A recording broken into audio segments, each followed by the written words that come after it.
we're glad that all of you are here. And we're also recording this, and so for parents or any community members that may want to watch this later, if they weren't able to attend, then they can see the presentation, the recording of that. We'll post it on our website. So this is our second of 3 meetings to talk about you can see on the screen, the 2023-2024 attendance zones as we open our 4th middle school in the fall. Then we're going to need to adjust some boundaries to relieve the crowding in the schools that we have right now. And so my name is Michelle McCord, and I'm the superintendent of Frenship. And so I'm going to turn it over in just a second to Mr. Richard Dean. He is sort of our resident expert on boundaries, and he's going to go into the specifics with you.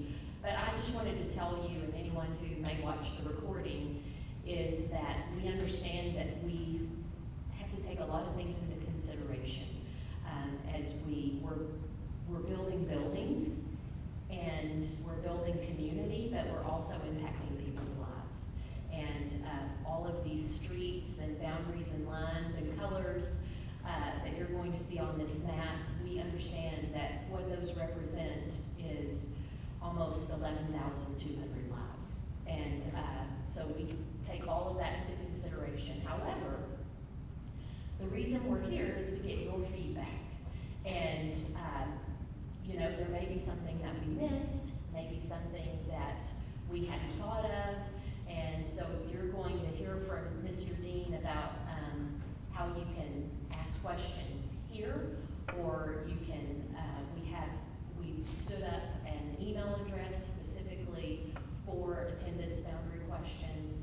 So with that, we just appreciate you allowing us to educate your kids.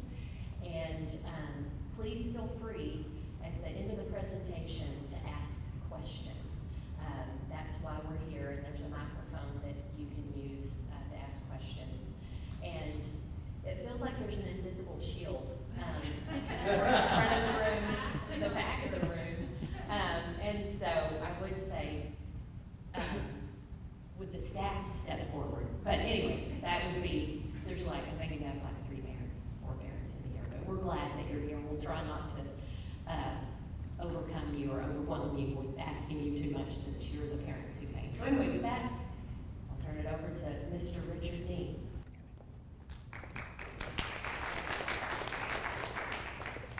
All right, thank you guys for being here. Like Dr. McCord said, we're here to talk about boundaries for the 4th and for the middle schools, all 4 of them, the new one included.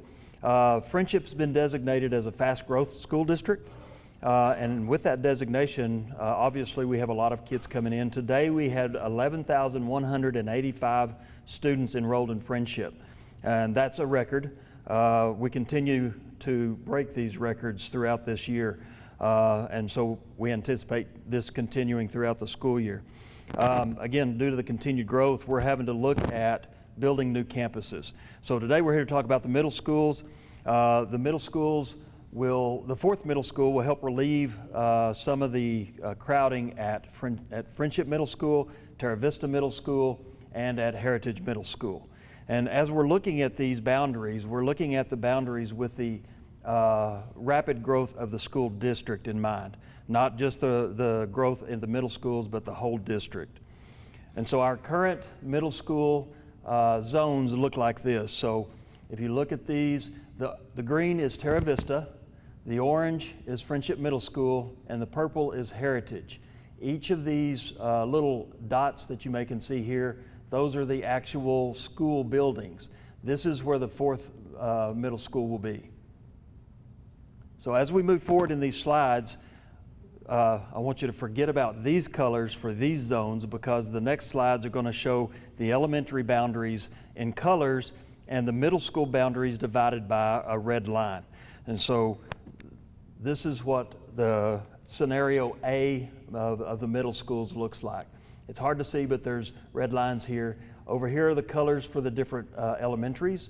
So you got Upland Heights down here, you got Bennett here in the middle, Willow Bend up here, Legacy is in the yellow, The orange is Northridge, the blue is West Wind, then Oak Ridge, and of course Crestview.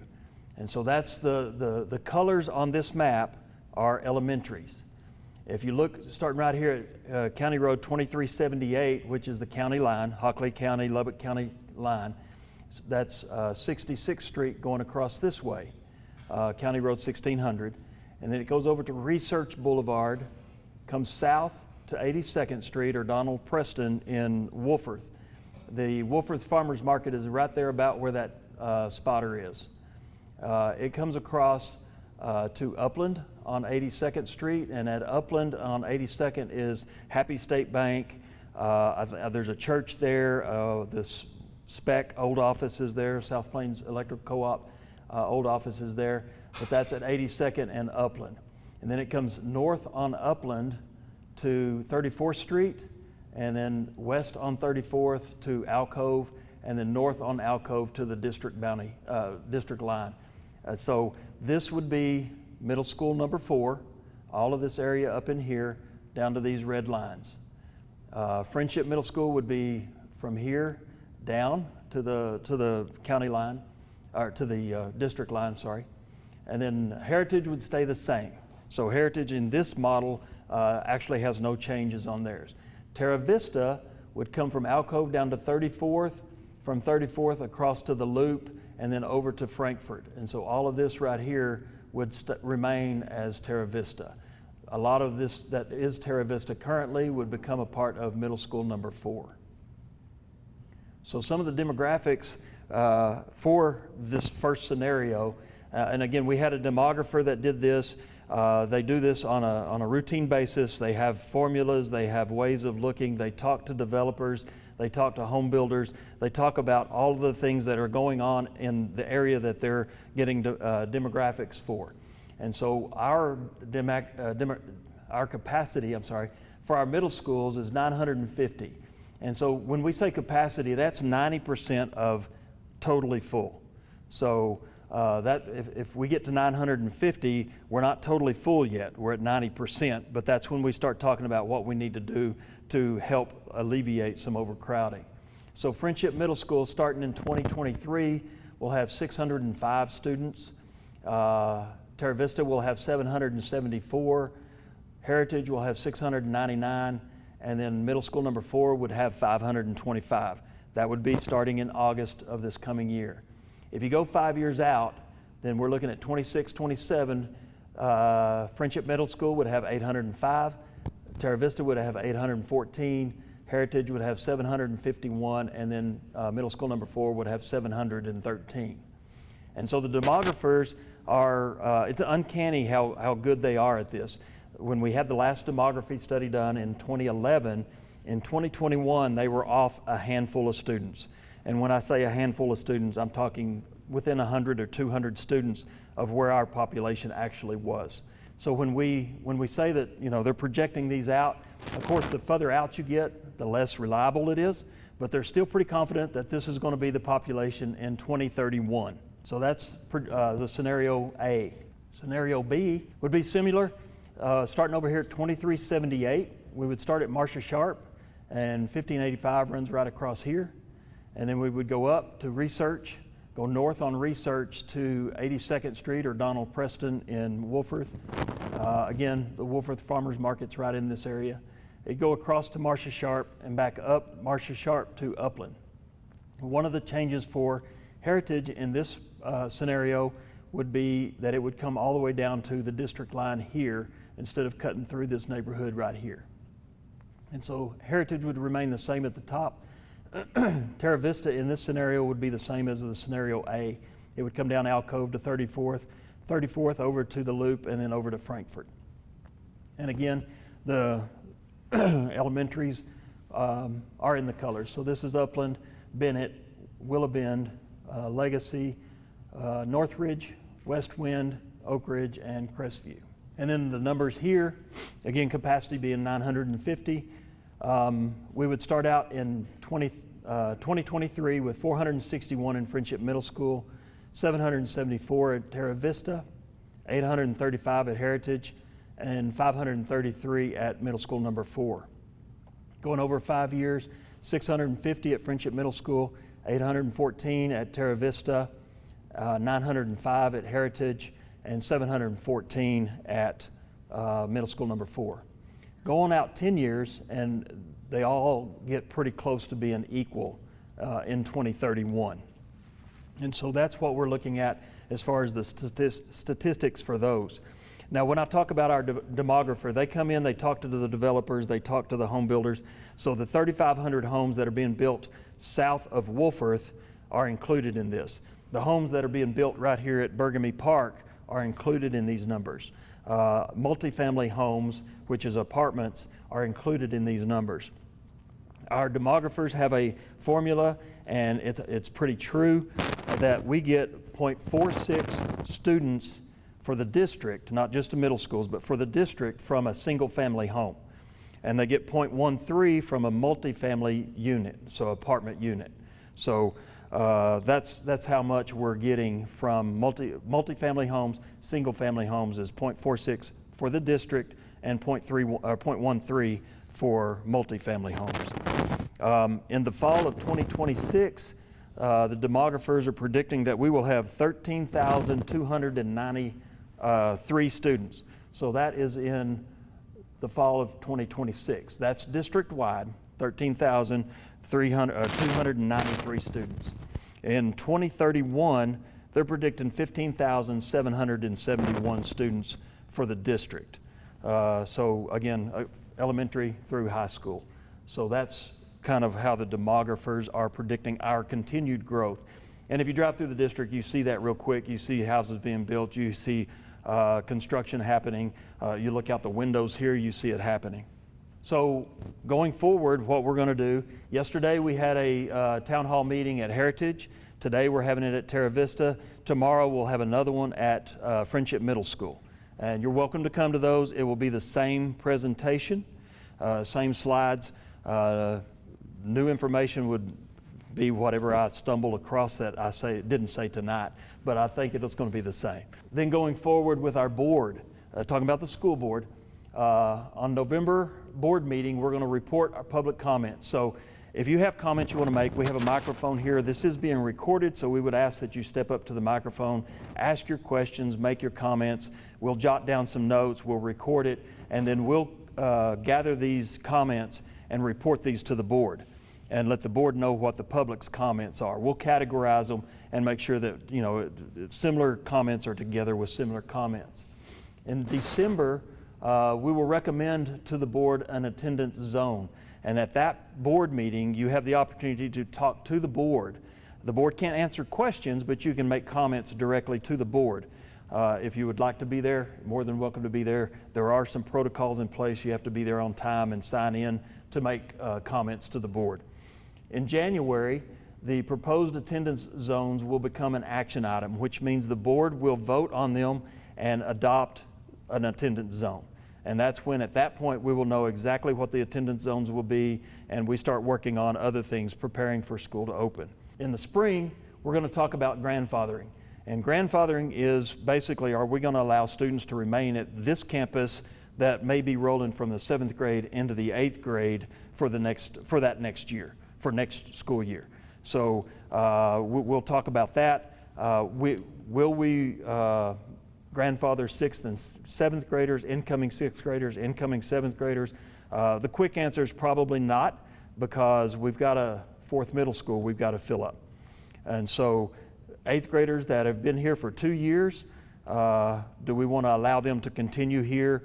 Are they in some things here that they want to finish out the school year here? Then we will consider some of those. That's kind of what the grandfathering guidelines will, a sample of what the grandfathering guidelines might be. So going forward, if you have questions tonight or if you have comments tonight, feel free to step up to the microphone, make those comments, catch us, and talk to us after. But we also have on our Frenship boundaries at friendship.us email. And so if you want to email your comments, take this home, chew on it for a little bit, and then put together a question or a comment. You can email it to that email address, friendshipboundaries@friendship.us, and it'll come to me, I'll accumulate those. I'll acknowledge your email, meaning I'll send you back a thank you for your comment phrase, and then we'll put those together to give to the board. We also have this presentation available on our website. If you go to the Parents tab, go to School Boundaries, and then over on the right, there's a Proposed School Attendance Boundaries. Click on that and scroll to the bottom. These slides are there. Copies of the maps that you can print off are there, and copies of the current map are there. And so you can look a lot closer at these. And then if you have questions and I'm not sure where on that map my house fell, you can email me at that email, friendshipboundaries@friendship.us, and I will try and answer that question for you concerning the two scenarios. Okay? So we're open for comments, questions. If you have any, please step up to the mic and we'll try to answer those. One of the questions I had is what the new boundaries we're going to do to the Title I designations currently in place. Is that going to change the designations, or how is that going to be separated? So the Title I designations are done by the low SES students that attend a campus, and depending on how this divides up, the number of low SES may change slightly for our middle schools. Elementaries it won't touch at this time. Next year when we start talking about elementaries and rezoning elementaries, it may affect some of those. But to say what it's going to be at this time, we can't answer that. That's a year-to-year kind of designation. Okay, because that kind of ties in with another question I had. So as a parent, there's been a notice, I guess, students have mentioned that there's been several kind of racial incidences at some of the sporting events in the past. Is that being taken into account as far as the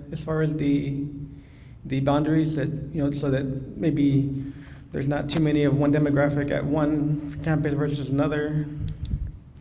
We look at all of our sub-pops and we try to make it even across our district for our campuses as far as the sub-pops as best we can. So sometimes if you have a concentration of one sub-pop in one area, it's hard for us to divide that when the school is right across the street from them. But we try to divide our sub-pops up and make it as even as possible across the district. Okay, and then just from my personal information, what classifies Frenship as a rapid growth district? The continued growth. So we're growing at earlier this in August or September. I'm sorry. In September we were at 2.9% growth. With the continued growth that we're having right now, we're at 3% growth. And so just the continued high volume of move-ins into our district is making us a high growth or rapid growth school district. It's just continued growth. There's some school districts that are losing students, and ours is not. And even during the pandemic, we didn't lose students. We gained students during the pandemic. So is that like a certain percentage annually, or a certain? I honestly don't have that answer as Okay. far as what the percentage is that makes it a rapid growth school district. Okay, thank you. Sure. Anyone else?